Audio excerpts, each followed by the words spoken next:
Too many men are walking around feeling guilt for their God-given sexual desires, and religion is to blame for it.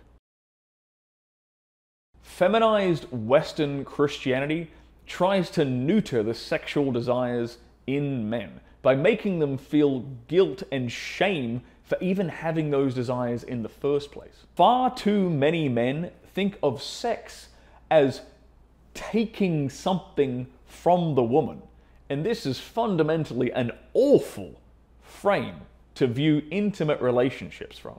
This combination of guilt, shame, and thinking that sex is somehow a win-lose scenario creates men who are totally clueless about the female body and how to please their partner in both bed physically and psychologically.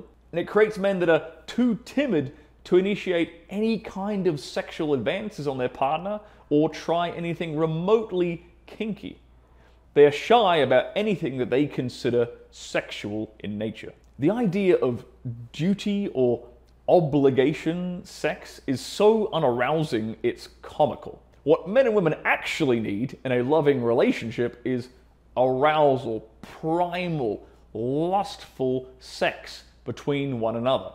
Genuine attraction, genuine lust for your partner is a good thing. But a man will never elicit that kind of sexual desire from his woman if he feels guilty about his own sexual desires and impulses. You should be totally unapologetic about wanting to ravage your woman's body. You should be unafraid to take charge and be that dominant lover that she is absolutely craving for. And if you want to learn how to do that, then message me on Telegram. It's literally my specialty.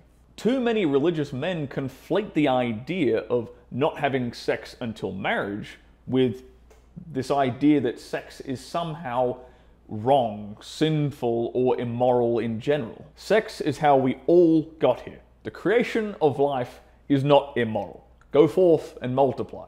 Religious men should be trying to intertwine what God made you, aka the dominant sexual partner, with what the Bible teaches. Sex is a test of compatibility. It's a tool for holding the relationship together. It's a tool for deepening the bond between a man and a woman.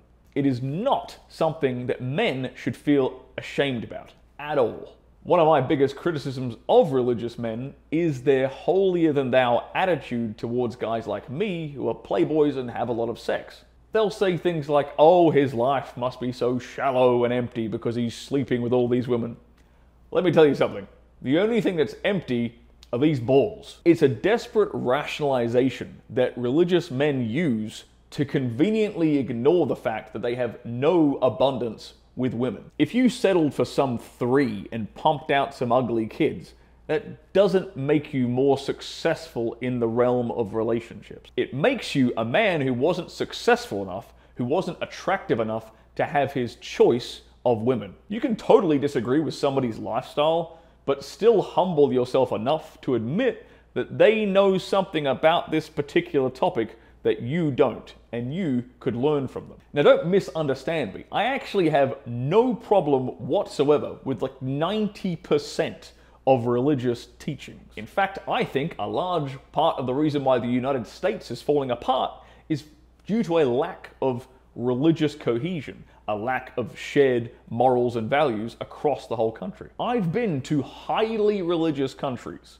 and the people are all lovely, the countries are super safe, and they're incredibly clean and well kept. Clearly, highly religious societies are happier, more fulfilled societies. The USA used to be one of those places. But in all of these societies, there is still premarital sex going on behind closed doors. The one thing that I think modern religious men, in particular Christian men, get wrong is their attitude towards sex. If you want to stay a virgin until you're married as a guy, I totally understand why. But I personally think that if you don't have any intimate experience with women, you are more likely to get taken advantage of. If she's a virgin too, then perfect. But if she's not, and you are, then you're probably setting yourself up for failure, my friend. If you've got very limited sexual experience, well then you might as well learn from somebody who has a hell of a lot of it. So check out this video right here and be godlike in your foreplay.